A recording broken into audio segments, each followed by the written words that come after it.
क्या है, अब क्लोमिफेन जो होती है ये बेसिकली जो है वो क्या करती है, जो ईस्ट्रोजन के रिसेप्टर्स होते हैं ना उनको ऑक्यूपाई कर लेती है, उनको बंद कर लेती है, जिससे क्या होता है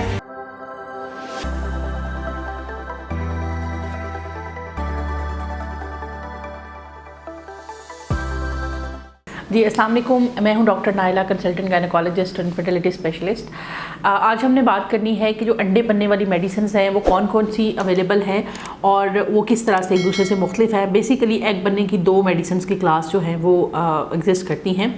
उनमें क्लोमिफेन सिट्रेट होता है और दूसरा जो है वो लेट्राजोल ग्रुप होता है या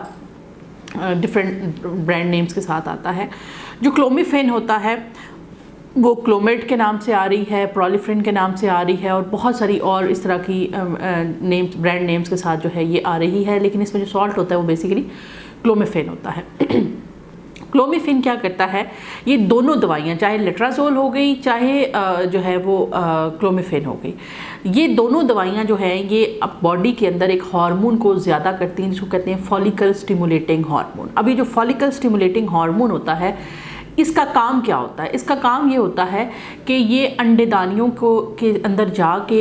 जो फॉलिकल होते हैं जिनके अंदर अंडे मौजूद होते हैं उनको स्टिमुलेट करते हैं, तैयार करते हैं ताकि 12वें से 14वें दिन तक एक अंडा जो है वो हमारे पास आ जाए ताकि उसकी जो है वो आगे से जो है वो रप्चर हो सके और फिर फर्टिलाइजेशन हो सके।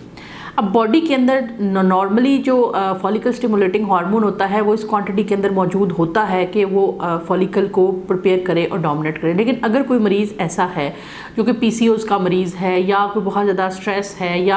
हार्मोनल इम्बैलेंस है या कोई और वजह है जिसकी वजह से मरीज़ के अंडे नहीं बन रहे या ओव्यूलेशन नहीं हो रही है, तो फिर इन दवाइयों का इस्तेमाल करना चाहिए। अगर कुदरती तौर पे आपके अंडे बन रहे हैं तो फिर ये दवाइयाँ आपके अंदर कुछ ऐसा नहीं करेंगी कि आपको मतलब जाहिर बात है जो कुदरती तौर पे काम हो रहा है अगर आप वो दवाइयाँ खाएंगे तो उससे काम ख़राब होगा क्योंकि कुदरती तौर पे वो फिर बंद हो जाएगा आपकी बॉडी के अंदर प्रोड्यूस करना। तो सबसे पहले तो ये दवाइयाँ खाने से पहले जो है वो डॉक्टर ये मेक श्योर करते हैं कि मरीज़ को इसकी ज़रूरत भी है कि नहीं है। तो ये क्या है, अब क्लोमिफेन जो होती है ये बेसिकली जो है वो क्या करती है,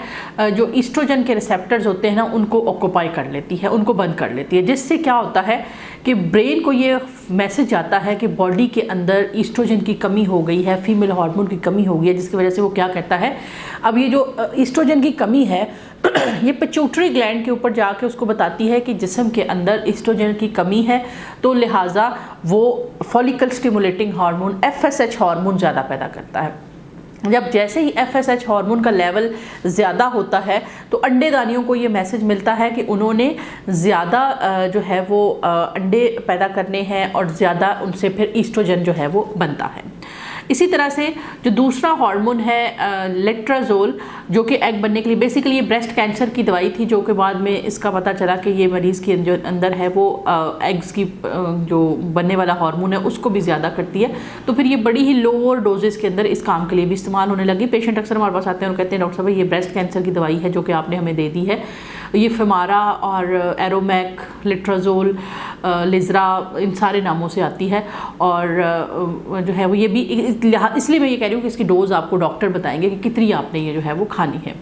तो ये क्या करती है कि एक बॉडी के अंदर एक एंजाइम होता है एरोमाटेज, ये उसको क्या करती है, शट कर देती है, बंद कर देती है, जो कि किसको पैदा कर रहा है, ईस्ट्रोजन को पैदा कर रहा है, जिसकी वजह से बॉडी के अंदर ईस्ट्रोजन की मिकदार कम हो जाती है और ब्रेन को फिर ये लगना शुरू हो जाता है कि फीमेल हार्मोन कम है, तो लिहाजा वो फॉलिकल स्टिमुलेटिंग हार्मोन ज़्यादा पैदा करने लग जाता है, जिससे कि ज़्यादा नंबर ऑफ एग्स जो होते हैं वो रिक्रूट होने लग जाते हैं और जो है वो 1 या 2 या बाज़ का 3 भी डोमिनेंट एग्स बन जाते हैं। लेकिन मैंने इस पे ये सुनने के बाद आपने मेरी वो 2 वीडियोस पिछली ज़रूर सुननी है जिसके अंदर मैंने ये बताया हुआ है कि अंडे बनने वाली जो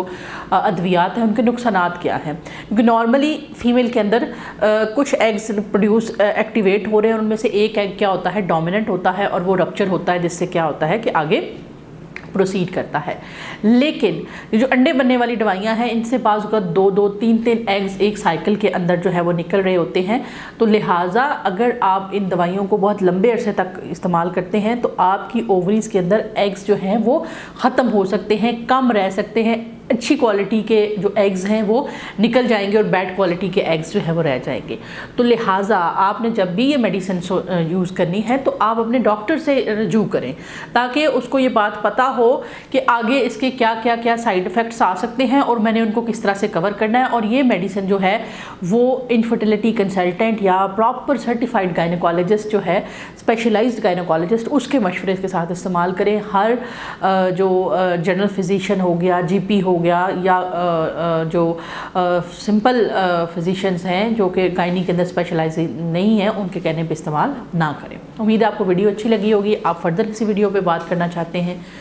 सुनना चाहते हैं तो ज़रूर मुझे बताइएगा। तब तक के लिए अल्लाह हाफ़िज़।